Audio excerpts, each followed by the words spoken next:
Good morning, everyone. I think it's still morning for most places that I see present here. Welcome to another of our GEOTOP-A seminars. And today it's our pleasure to host a talk by Mike Lesnick, who's an associate professor at University of at Albany, the SUNY system. And Mike has been a driving force in TDA, especially behind multidimensional persistence. So I think that's the topic of his talk. So welcome and take it away. Thank you, Radmila, and thanks to all the organizers for inviting me and giving me this chance to tell you about my work. So as Radmila says, the topic today is multi-parameter persistence, specifically two-parameter persistence. And the big question underlying today's talk is the following. Can we develop a version of persistent homology for metric data that satisfies the following three desirable properties? One, we want this to be robust to outliers. Two, we want the construction to not require a selection of some nuisance parameter. And three, of course, we want the construction to be computable. And we're going to approach this question via two-parameter persistence, focusing in particular on a construction due to Don Sheehy called the subdivision RIPS bifiltration, which we'll encounter later in the talk. So this talk is based primarily on three recent papers by me and collaborators. The first is about stability of two-parameter persistent homology. This is work with Andrew Bloomberg, and the other two are joint with Ken McCabe. Ken was until recently a graduate student here at UAlbany, in fact, a former UAlbany undergraduate, and he's now at Northeastern University. He's transferred to work with Jose. So these are the three main references shown here. The latter two are about approximating subdivision bifiltrations by smaller objects. And with this being a talk on multi-parameter persistence, for background, I want to advertise two references that I've written / co-written. The first is an introductory article on multi-parameter persistence from a couple of years ago with Botnan. And the second is a set of course notes on multi-parameter persistence for a year-long course that I taught at the graduate level in 2022. So this is not I'm going to try to not assume a lot about multi-parameter persistence, but this isn't a survey talk. So there'll be certain things that, because of time, I'll have to emphasize less, and you can find more about those in these background references. So let me begin with a review of persistent homology. So as I think most of you will know, persistent homology provides invariants of data called barcodes, which are collections of intervals in the real line. And the interpretation is that each interval represents a geometric feature of our data, and the interval length we can think of as a measure of size or robustness of the corresponding feature. So for example, if you have a point cloud like this in R2, then its first persistence barcode using the Vietoris RIPS construction looks like this. There's 4 intervals, and we're most interested in the long interval here, which turns out to bear witness to the presence of this cycle feature in the data. So to construct these persistence barcodes, we use a very standard pipeline which proceeds in 3 steps. We begin by constructing from the data a filtered family of topological spaces, often simplicial complexes, and we apply homology with field coefficients to this filtered family of spaces, and we obtain a diagram of vector spaces of the same shape called a persistence module. And then we have a structure theorem for persistence modules, something akin to the structure theorem for finitely generated modules over PID in abstract algebra. And this says that these persistence modules decompose uniquely into very simple summands. And this is how we get the barcode. The intervals in the barcode index these summands in the decomposition. So there are different ways to pass from data to a filtration that are very standard in TDA. You have the union of balls filtration, you have the check filtration. This talk is going to focus primarily on the RIPS filtration. So let me remind you what that is. I'm going to let X be a finite metric space, And for r greater than or equal to 0, we'll let the RIPS filtration at parameter r, which is denoted like this, be the collection of all subsets of x that are non-empty and whose diameter is less than or equal to 2r. The choice to put a 2 in front of the r here is a convention that some authors don't use. Sometimes they just say less than or equal to r. There are reasons for the 2, but they won't matter too much in this talk. In any case, it's just a convention. And now, as this scale parameter r increases, these Vietoris RIPS complexes can only grow larger, as we see illustrated here for, say, this point cloud in R2. And so as a result, we get a filtration, right? This one parameter family of spaces indexed by non-negative reals. Now, it's one of the central theorems of persistent homology that this construction is stable. And so the result is the following. It says that for all finite metric spaces x and y and non-negative integers I, the Gromov-Hausdorff distance between x and y is greater than or equal to the bottleneck distance between the ith persistence barcodes of the RIPS filtrations of x and y. I don't plan to define the Gromov-Hausdorff distance here or the bottleneck distance, but I just want to give you the intuition behind this result. And so first of all, this is illustrated by this figure here and the following one. If I have a data set like this, these 10 points, then its first persistence barcode is plotted horizontally here. There's a small interval corresponding to these 4 points here. That's kind of like a small cycle, if you will. And then you have a larger cycle corresponding to this ring here. And if I perturb these points slightly as follows, so perturb their locations, and maybe I allow one point to split into 2 close points, like I did here, see? Can you guys see my mouse, by the way? Is my mouse shared? Yes. Okay, very good. That helps. So, okay, so then as you can see, this barcode doesn't change very much. So that is stability. Stability also extends in a similar way to other kinds of filtrations, but for RIPS, this is the statement of stability. And so in fact, to prove stability, one shows that each arrow in this persistence pipeline is stable. You show that going from data to a filtration is stable, from a filtration to a persistence module is stable, and finally from a persistence module to a barcode is stable. And this last step is the one that, so the interesting steps here are going from data to a filtration, the first, and the last, going from a persistence module to a barcode. The last step is what's called algebraic stability. It's really one of the theoretical cornerstones of persistence theory. And there's also some things to say about going from data to a filtration that are interesting. And a key point here is that to formulate these intermediate stability results, you need some kind of metrics on filtrations and persistence modules. And the language that we use to formulate these metrics is the language of interleavings. We'll talk about this later in the talk. But I emphasize this now primarily to tell you that the part of this stability story that we're going to be interested in generalizing in this talk is primarily the first arrow.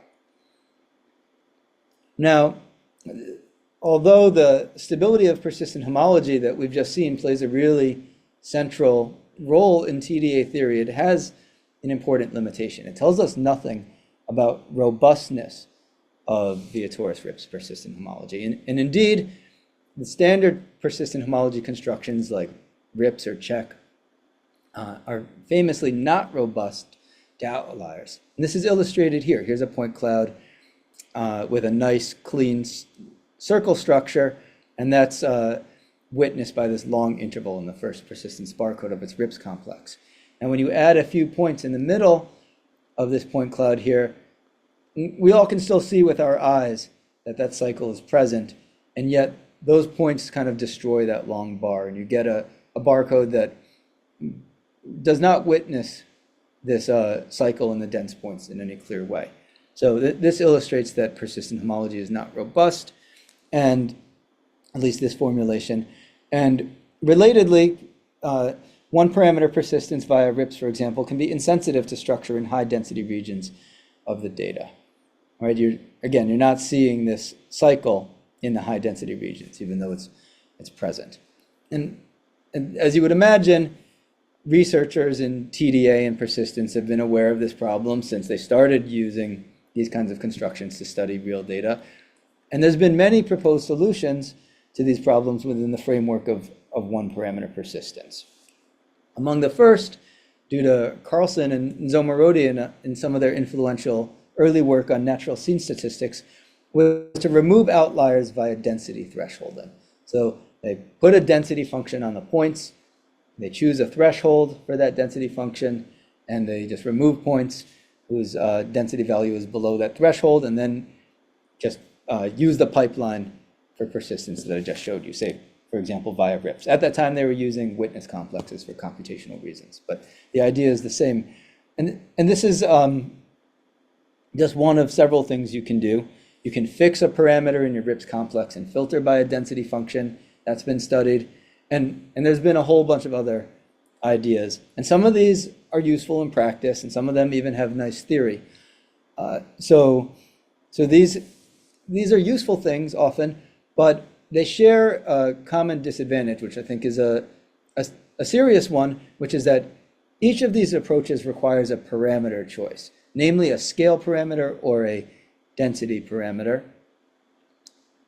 Sometimes if you're using a density function, you also need a bandwidth parameter, which is a kind of scale parameter, I suppose.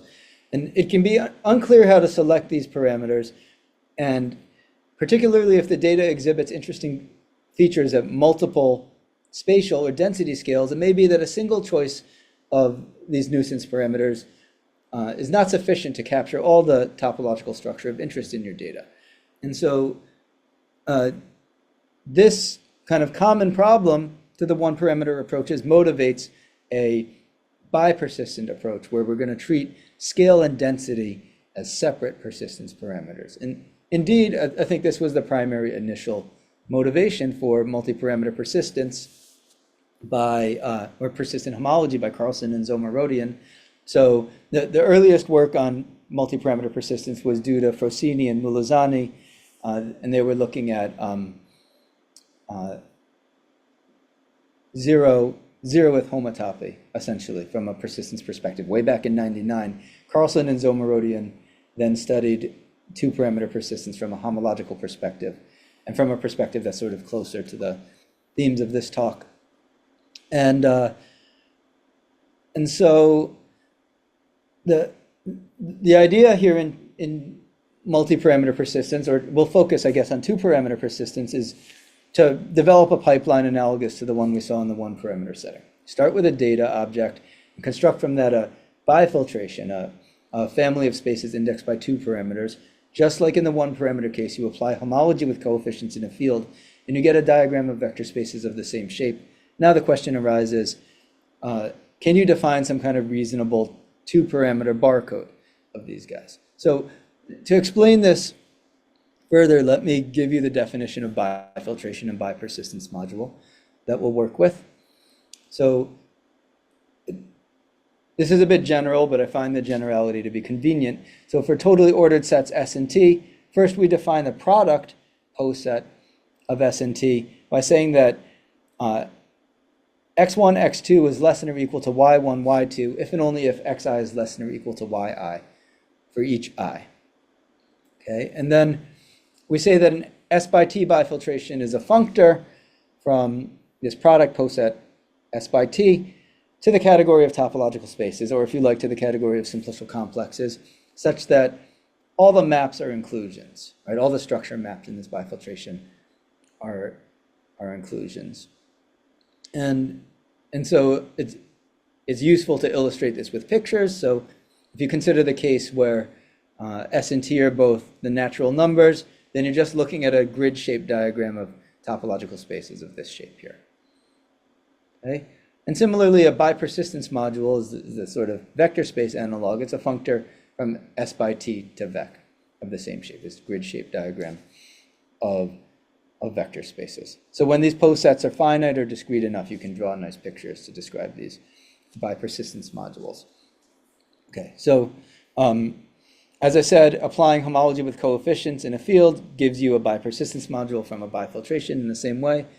And if we want to understand this pipeline, it remains to talk about the first and the third arrows. So let's talk about the third arrow. The third arrow has a question mark on it, so that indicates that maybe things are thorny, and indeed they are. So the key question in any introductory talk on, say, two-parameter persistence that has to be addressed is the following. Can we give some kind of good definition of the barcode of a bipersistence module as a collection of nice regions in R2? This is what everybody wants upon first encounter with these ideas, unless they know enough algebra to know better. But look, in the one parameter case, the barcode is a collection of nice intervals in R. So can you have the same thing in R2 or N2, whatever?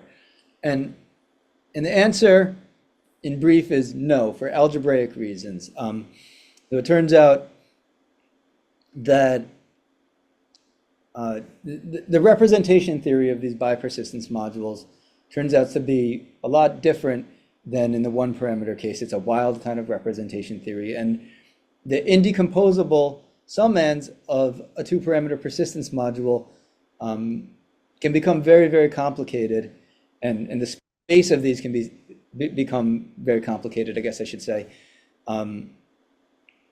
in a way that essentially people have no idea how to parameterize this this space of indecomposables. And so that is an obstacle to defining barcodes via direct sum decompositions in any way that's going to be useful for data analysis in the two-parameter setting.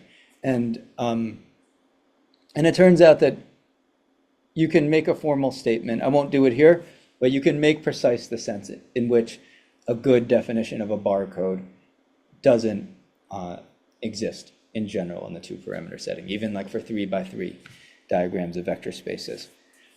But there's an important caveat, which is that actually if you allow for your barcode to exist as a signed collection of intervals, so intervals now can have positive and negative multiplicity, then there are very natural ways of defining barcodes of persistence modules.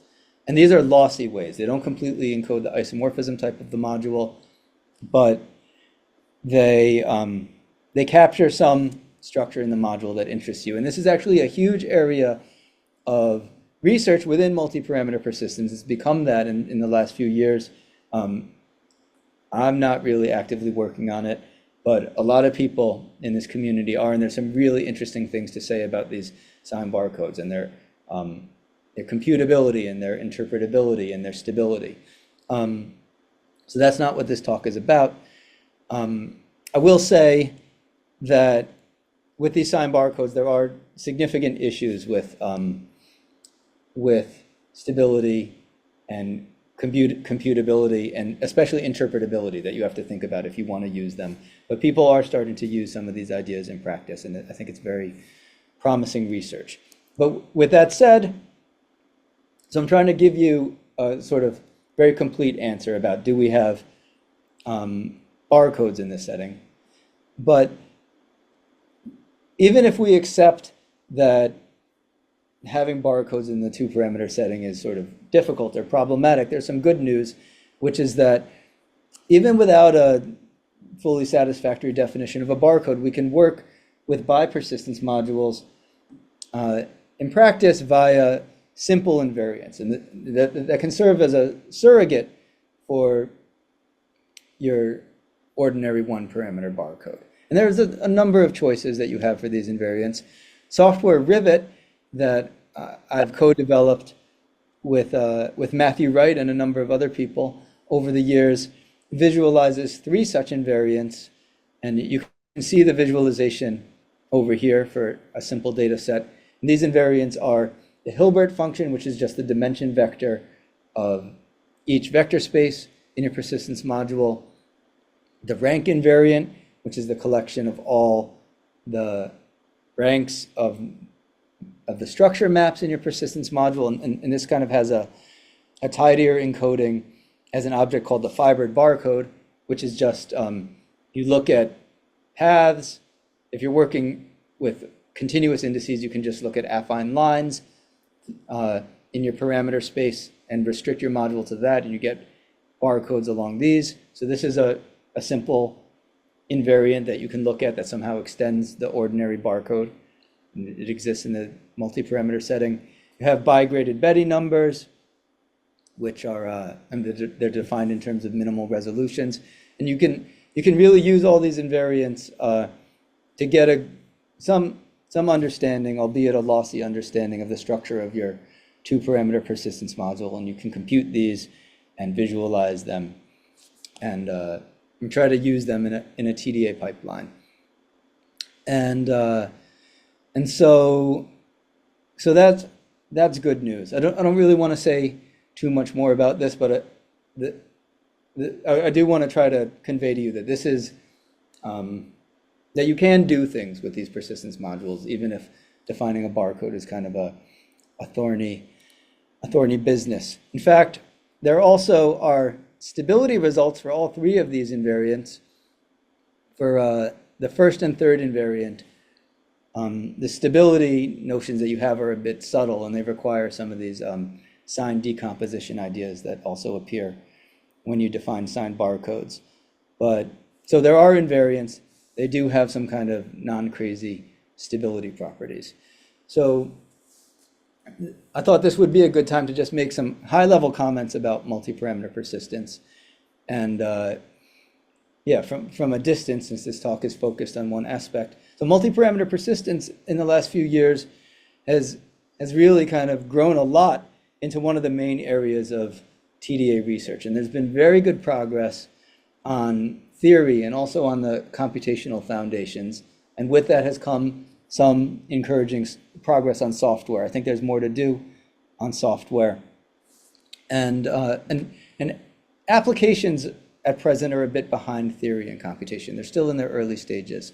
And there have been some recent applications that I think are interesting and maybe encouraging. For example, work on problems in drug discovery in connection with machine learning tools, work on immunohistochemistry, trying to understand the spatial organization of immune cells in cancer tumors, and some recent work on spatial transcriptomics, which is study of gene expression as a function of cellular location. And this work is actually work that made it into Nature, work by a group out of Oxford, where part of their analysis pipeline was multi-parameter persistence. So people are trying to use these things, and I think practical applications are within reach, but a lot of the community has been focusing more on foundations, including myself, admittedly. So, okay, so that's the context. And one more thing that I want to say, just to while we're talking about all these things at a high level, if you're new to multi-parameter persistence, I think one of the nice ways to start thinking about this field, and I think I'm biased, I guess, but I think what has been going on is really exciting and sort of rich in terms of ideas. One way to start thinking about all the stuff that's happening is to think, for whatever your favorite aspects of the one parameter theory are, like whether definitions or theorems, what are the analogs in the two parameter setting? And the emerging story is that pretty much everything, like all the essentials of the one parameter case, are having natural analogs in the two parameter setting, but sometimes these analogs are really not obvious, and it took us a really long time to figure out what they should be, but they're the kinds of things where once you see them, you're like, yeah, that is the right analog, or a right analog. And so I find that aspect satisfying. And this table sort of records some of those analogies. I'm not going to go through the table, but we'll hear some aspects of that in this talk. So with that said, this is a kind of fissure point between the first part of the talk that was introductory and the second part of the talk that's going to be more focused. on the results that I want to share. So I think it's a good time for me to stop and see if there are any questions. I was also advised to do that at about 20 minutes. So please, if you have questions, fire away.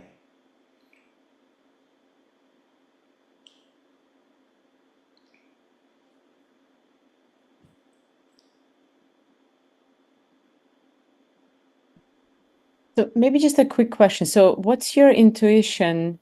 Again, you have these analogs, but so what are the main advantages when you're like looking at the two parameter? Is it just like based on the application? So, you know, if you have two parameters, you do multi-parameter, or are there like things like this is like where you should really use two parameter versus, I don't know, two one parameter or whatever, based on like the analogs that you have here? Right, that's I'll a leave it for the good end. question. Yeah, that is a good question. So I think when you see how people use TDA, it's just really common that there's a second parameter lurking around. And people do work with these multi-parameter filtrations in practice, but oftentimes they do, you know, they essentially do, they don't leverage the full power of two parameter persistence. They'll just look at like one parameter slices or things like this. And that's fine, and it serves the purposes of a lot of research. But there is something to be gained from the two parameter case in terms of being able to see more all at once, for example, even in visualization, or see finer structure that a one parameter approach might miss. Or look at, I mean, the theme of this talk is how you can get a stability theory that incorporates robustness to outliers when you view things from a two parameter perspective rather than a one parameter perspective. So I think you often see that things become more clean and mathematically natural once you go up a parameter. But of course, there's a cost. Like the business of defining barcodes is becoming a lot more complicated. There's computational issues, things like this, right? So there's not exactly a free lunch, but I think that even just from the robustness question, there's good motivation. Okay, so I hope that answered your question. Thank you. Yes, anything else before we continue?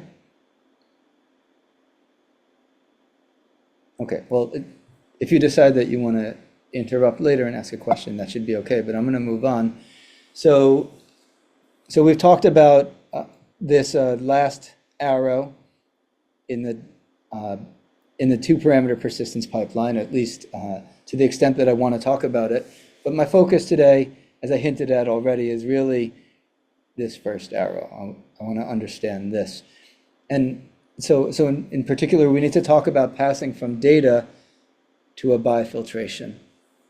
And there's, just as there are several constructions for this in the one parameter case that all feel very fundamental and worth discussing, for example, union of balls, check, rips, you have these analogs in the two parameter setting. And there's really, like, if I wanted to tell you a full story, I would really introduce a few of these, even more than three, because, well, I guess I will introduce more than three, but what I'm trying to say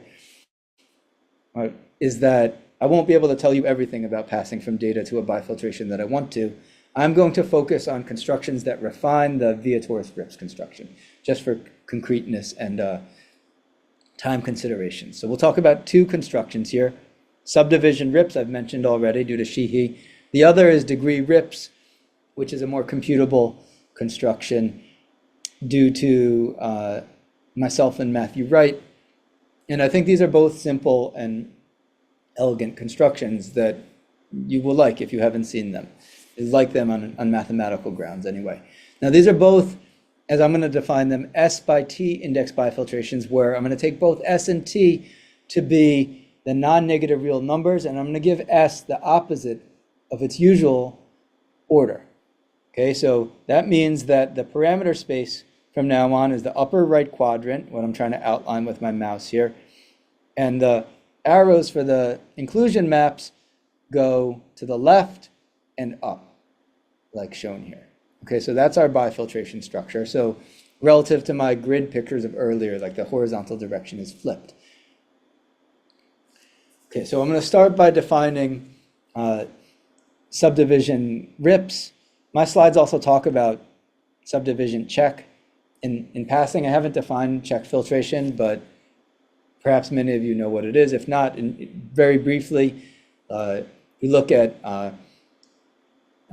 balls centered around the points in your data set. You assume your data set is embedded in some second metric space. It could be the metric space itself, or it could be like Rn.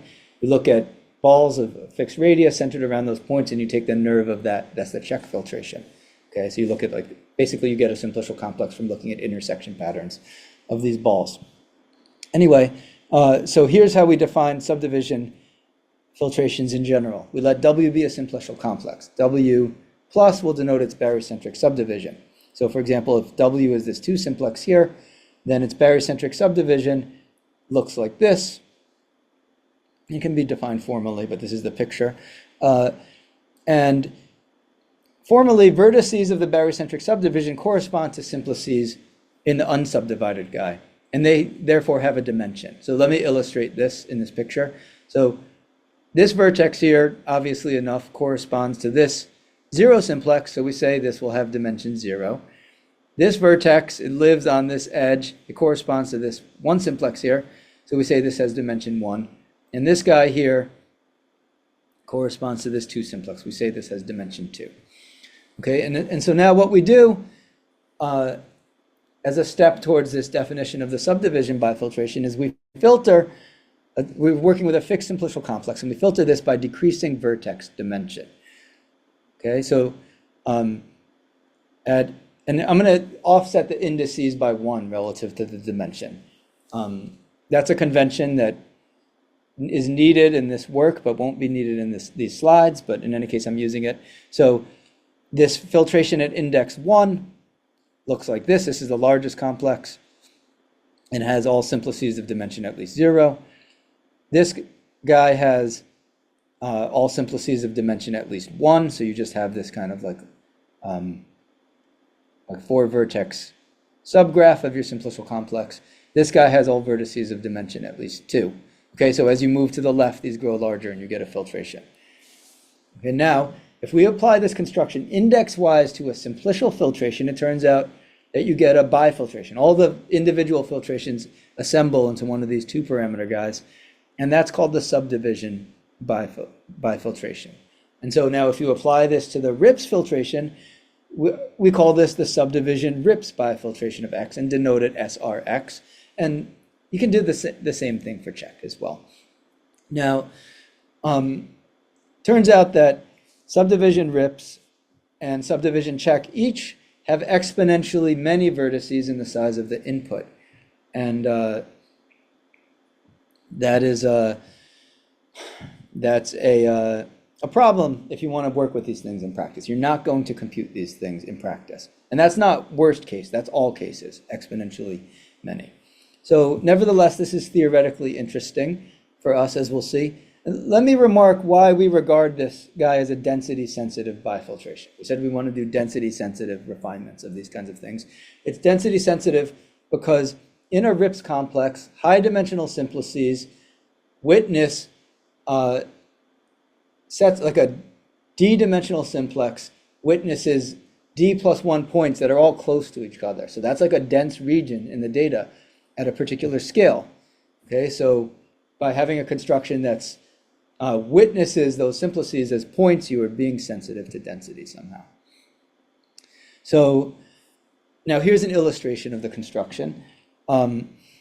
We have just a 4-point Vietoris RIPS complex. I take its subdivision RIPS.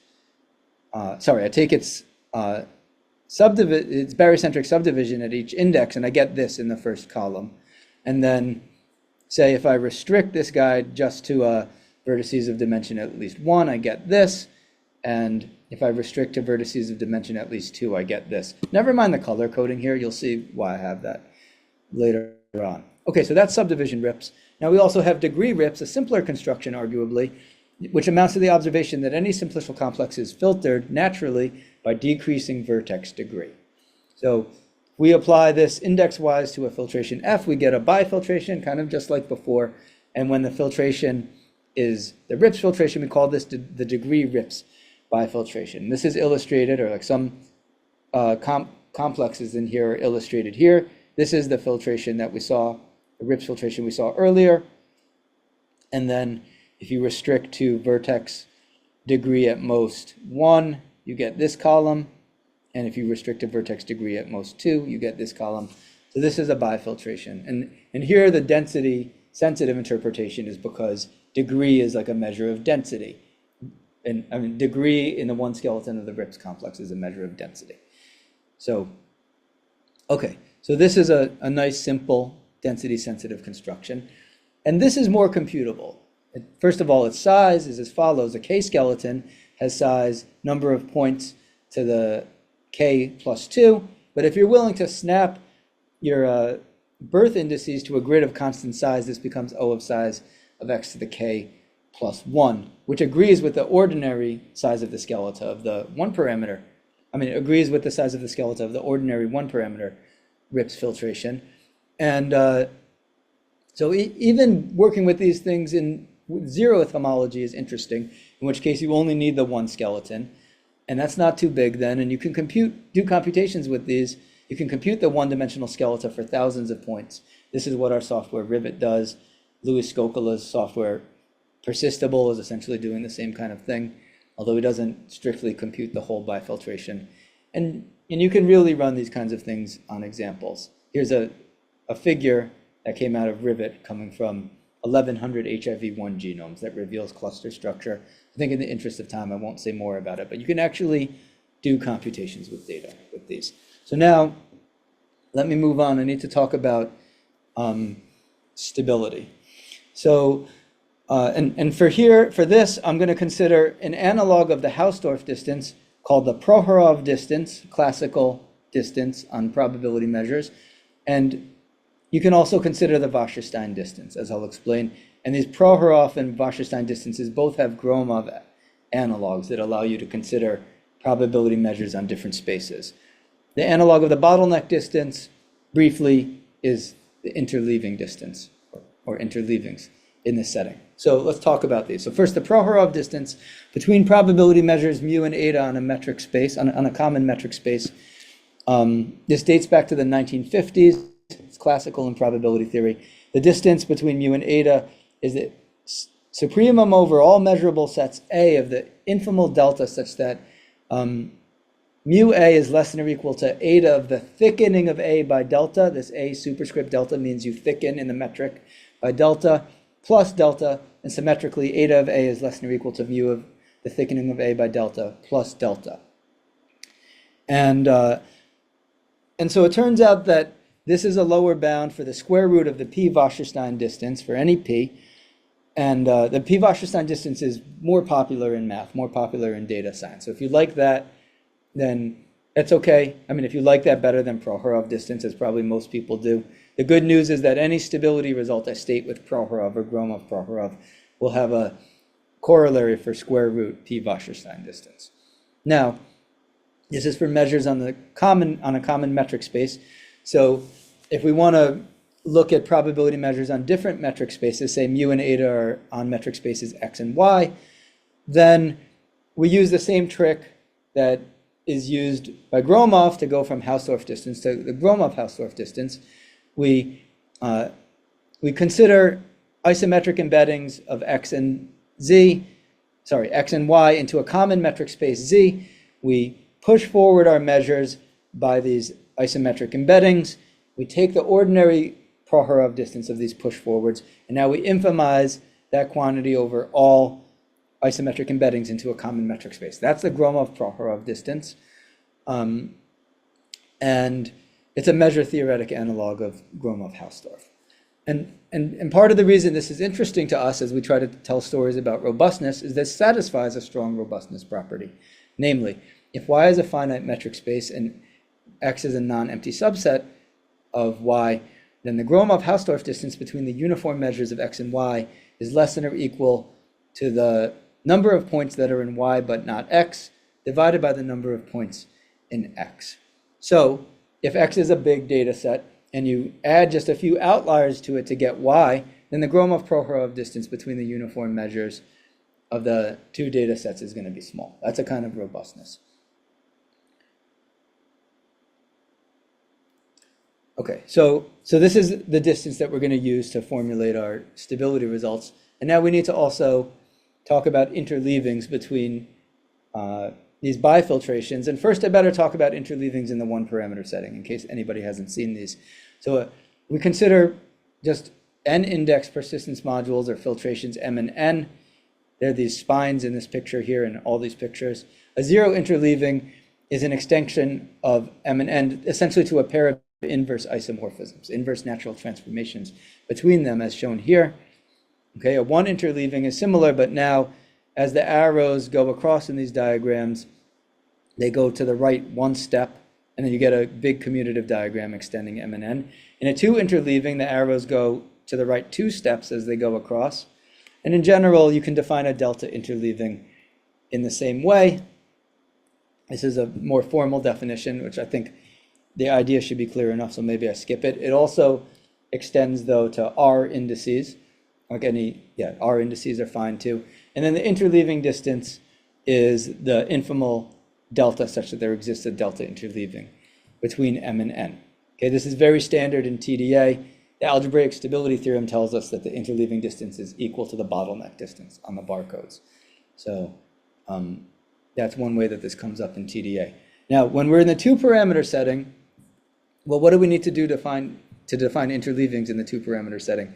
Interleavings are about, like, for every element in either M and N, it kind of has an arrow to the other. For every vector space in M and N, it has a arrow to a vector space in the other object, and we need to say what those arrows look like. So when we're working in our setting, where our modules are indexed by opposite of the non-negative reals by non-negative reals, we are going to have the arrows like this. They're going to go to the left. If for a delta interleaving, they're going to go to the left by delta and up by delta, with the caveat that if your x-coordinate is less than delta, then there's nowhere for such an arrow to map to because you're outside of your parameter space, and then you just don't have such arrows. Okay, so that, in short, interleavings are defined here in the natural way. It's a natural extension, like both coordinates are put on the same footing somehow. You get interleaving distance the same way. So now I can tell you my first main result in this talk, which is that for all finite non-empty metric spaces x and y, the Gromov-Prokhorov distance between the uniform measures of x and y is greater than or equal to the interleaving distance between the homology modules of the subdivision RIPS bifiltrations of x and y. Okay, so this is a very close outlier-sensitive analog of the one-parameter RIPS stability theorem that we saw earlier in this talk. It's a very close analog. And it turns out that we also have analogs of this result for two-parameter extensions of the other filtrations we know and love in TDA, multi-cover, subdivision check, and rhomboid bifiltration, which is kind of like a two-parameter alpha filtration. So we can't talk about any of those kinds of things now because we don't have time. But I'll mention that the proof closely follows the original proof of RIPS stability due to Chazal and his co-authors from 2009. And the key tool is a two-parameter extension of the nerve theorem called the multi-cover nerve theorem, which is emerging as a very useful tool for other things as well in the bipersistence theory. I would love to say more about it, but I don't have time. But it's like some kind of nerve theorem, in short. Okay, so what about degree RIPS and robustness / stability? So we actually do have an analog for degree RIPS, but this concerns generalized interleavings where, so for the interleavings we were looking at before, for a delta interleaving, you went to the left by delta and up by delta. Now here, the shifts are, in these generalized interleavings, are going to be affine maps, where the x-coordinate moves to the left by delta, and the r-coordinate gets transformed to 3r plus delta. So this is different now, because you have this 3r in front, And so the arrows in these describing these shifts now look like this. And this 3 here turns out to be a big deal. This makes this a much weaker form of robustness than we had for subdivision RIPs, but it turns out to be tight. You can't lower the 3 in this example. Andrew and I show this. Okay, so I want to mention to you as a bridge to what comes next that the main ingredient in this proof is a linear rescaling of this is the following result, which says that a linear scaling of degree RIPs is a radical 3 approximation of subdivision RIPs, and this approximation is now with respect to a multiplicative version of the interleaving distance, where the first parameter is left the same, and the second parameter, for a delta interleaving, the second parameter r is replaced by delta r. Okay, so it really boils down to the fact that degree RIPs is an approximation of subdivision RIPs. And so now we're going to talk more about approximation of subdivision RIPs. We turn now to the computational part of the talk. And there's not too much time left, but hopefully there's not too much more to say. So the main question that's suggested by the last slide, well, let me preface the question. So we have a construction that's computable, degree RIPs, but less robust, and a construction that's strongly robust, more robust, but not computable, subdivision RIPs. And we want both of those properties. So we now have to ask, does there exist a density-sensitive bifiltration on metric data that's both computable and robust to outliers? We don't have a full answer to that, but we have a lot of progress. And to share that progress, I'm going to define a model of a bifiltration to be a functor indexed by the same poset, say a simplicial complex valued functor, which is weakly equivalent to F. And I'm not going to define formally what weakly equivalent means, but it basically means homotopy equivalent, like has the same topology. Definition omitted, but in particular has isomorphic homology. And what I want to ask is, for which metric spaces X do there exist exact or approximate models of subdivision RIPs whose fixed dimensional skeleta have polynomial size? That is somehow, even if I have polynomial size, I might not be able to do computations, but at a bare minimum, if I want to do computations with something like subdivision RIPs, I would need to have polynomial size. So here's our main result about this, which then has a few applications along these lines. So I'm given any simplicial filtration F, say T is a totally ordered set. You can think of it as non-negative reals. I'm going to let M be the number of simplices in the colimit of F, the union of all these simplicial complexes, that is. Let M be the number of simplices that are maximal at some index. I'm counting the simplices that are maximal somewhere in the filtration. So it turns out that there exists a model of the subdivision filtration then in the setting, call it NF, whose K-skeleton has size O of M to the K plus 1. Okay, so the number of maximal simplices in F is really controlling the size of this model of subdivision. Okay, and in particular, there's polynomial size here, even though SF has exponential size, if this quantity is polynomially sized. And the second half of this is a lower bound. The zero skeleton of any model of the subdivision filtration of F has to have size at least M. And I'm not going to, I could say more about what size is, but I'm going to brush over that. I'll tell you what the construction of this filtration is. So we cover each of these complexes in the simplicial filtration F by its maximal simplices. And then it turns out, this is the non-obvious part, that this cover by maximal simplices actually induces, so it induces a cover of the subdivision filtration just by restricting to subcomplexes. And turns out that this induced cover is good in the sense of the nerve theorem, meaning like some version of the nerve theorem applies, and this NF is just the persistent nerve. So this is basically a nerve theorem construction where the cover is by maximal simplices. Let's try to illustrate this here. Do you guys see my screen get larger when I sort of adjusted, when I zoomed on my screen, or no? You saw it get larger a moment ago? Yes, we saw Okay, great. it. So, thank you. So here's the same filtration as before. Here's its subdivision filtration. And now let's look over here, for example. The maximal simplices are the blue and the pink two simplices. So I get an induced cover of this guy, and these cover elements intersect. So the nerve over here is this, right? When I restrict to just this here, this subcomplex in the subdivision bifiltration, the cover elements restrict to that 4-vertex graph blue and that 4-vertex graph. They still intersect, so I get also like an edge in the nerve filtration. And you see here, let's look over here. Here you have 3 maximal elements, so you get 3 elements in the nerve. But now look what happens when they include up here. Okay, this guy includes into the blue. This guy on the right includes into the pink. This guy, you have a choice. I have to include him left or include right, so I have to make a choice. I include him left, say. Then both these guys are including into the same simplex, and so on the level of the nerves, this guy includes into the blue, and this guy down here also includes into the blue. So this is not a bifiltration. This, can we move on now, if I can undo my zoom. This is a semi-filtration. The horizontal structure maps are inclusions, but the vertical are not.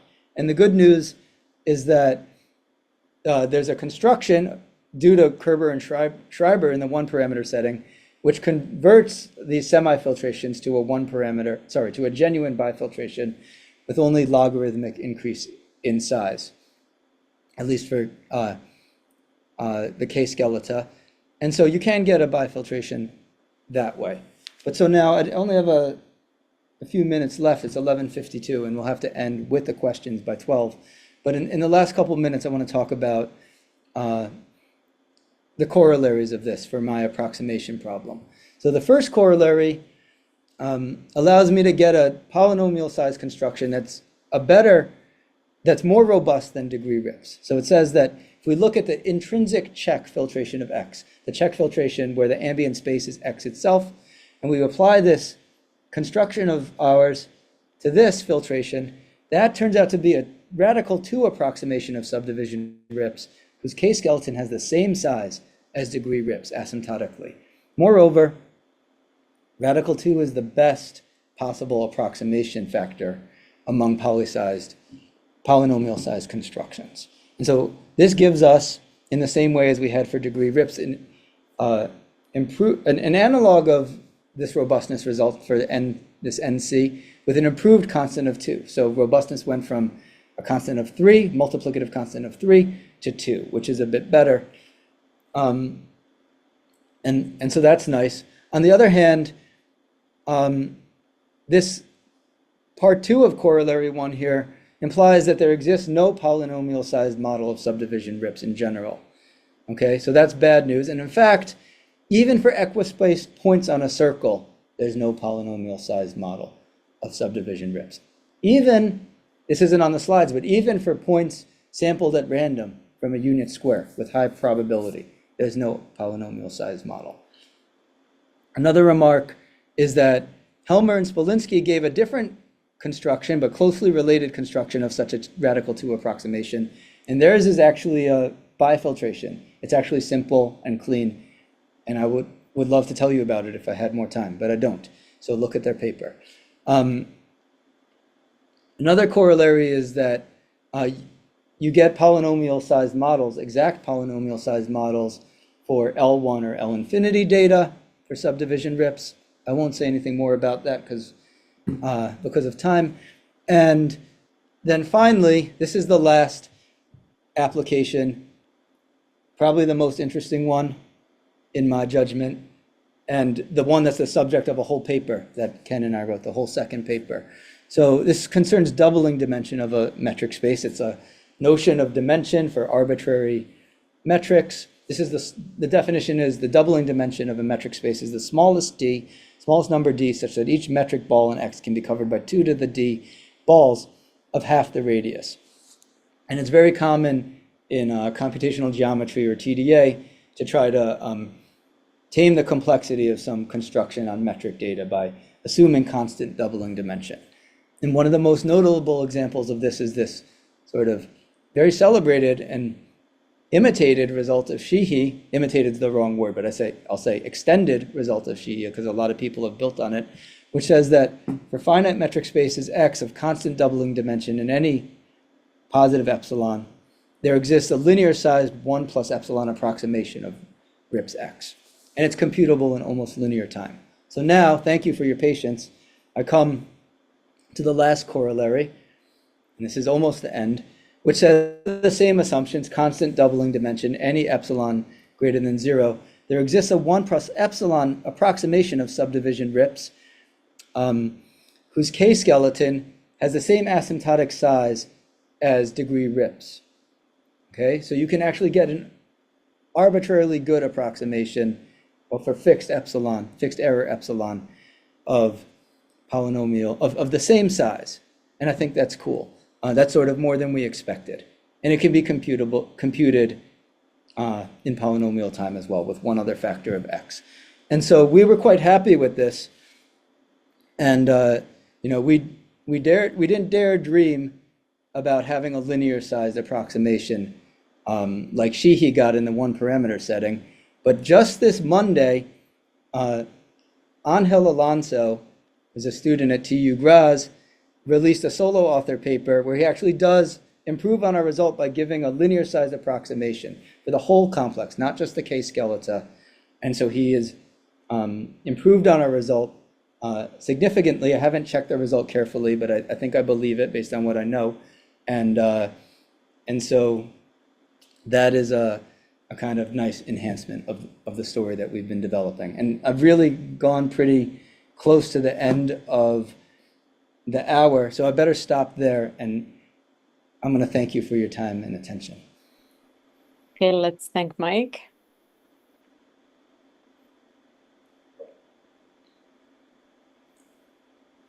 Okay, these are beautiful ideas and a fantastic talk. So are there any questions?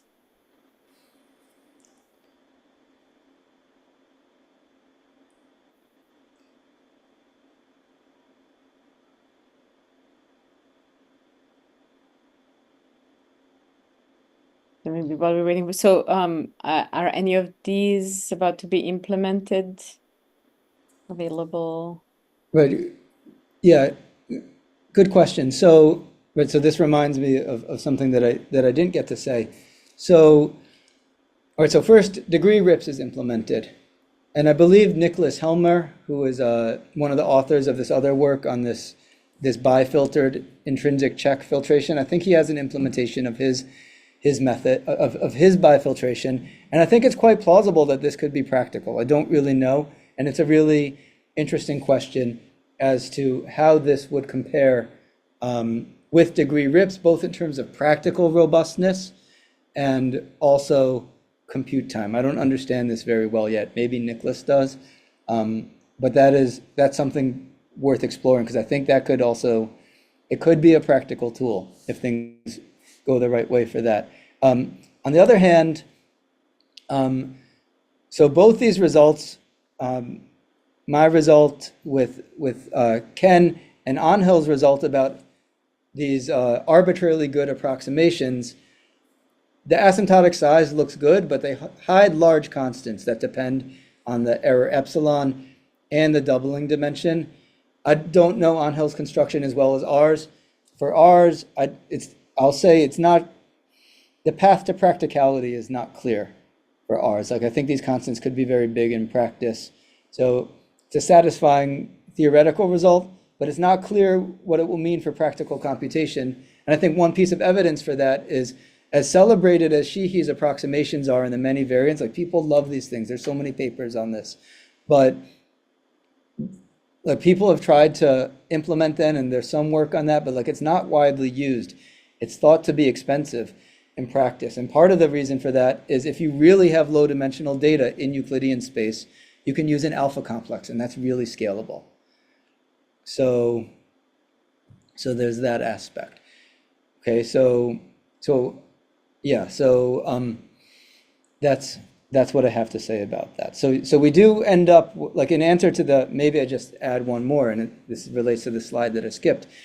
With regards to the question about does there exist density-sensitive bifiltration on metric data that's both computable and robust to outliers, well, theoretically speaking, we have that for data with constant doubling dimension, with the caveats that I just mentioned. For general metric spaces, we don't have that yet, and it's still an open question whether you can do better, but sort of by not approximating subdivision RIPs. So that's where things stand. Thank you. Any other questions? Let me check the chat. Well, I do have a simple question. Does it make sense to talk about density-sensitive bifiltration in the case of alpha complexes, or not? Yes, and this is a really interesting topic that that I've worked on and that other people have worked on. So there's, yeah, I mean, there's a few things that you can do. So there's a 2-parameter analog of the alpha complex called the rhomboid bifiltration. It's due to Edelsbrunner and Osang. And so the main theorem about alpha complexes is that the alpha filtration, at least from the TDA standpoint, is that the alpha filtration has the same topology. It's like weakly equivalent to the union of balls filtration. And there's a 2-parameter analog of that where the role played by the union of balls filtration is this 2-parameter extension called the multicover bifiltration. And so the weak equivalence between the rhomboid bifiltration and the multicover bifiltration is a result by me, Osang, Kerber, and René Courbet. And so you do have a story like this. Now, this object for data in fixed dimensional Euclidean space and under a general position assumption has polynomial size. The size is number of points raised to the dimension plus 1. But that is like that somehow, like the worst case is equal to all cases in this case, and these are very expensive. Oh, so I see.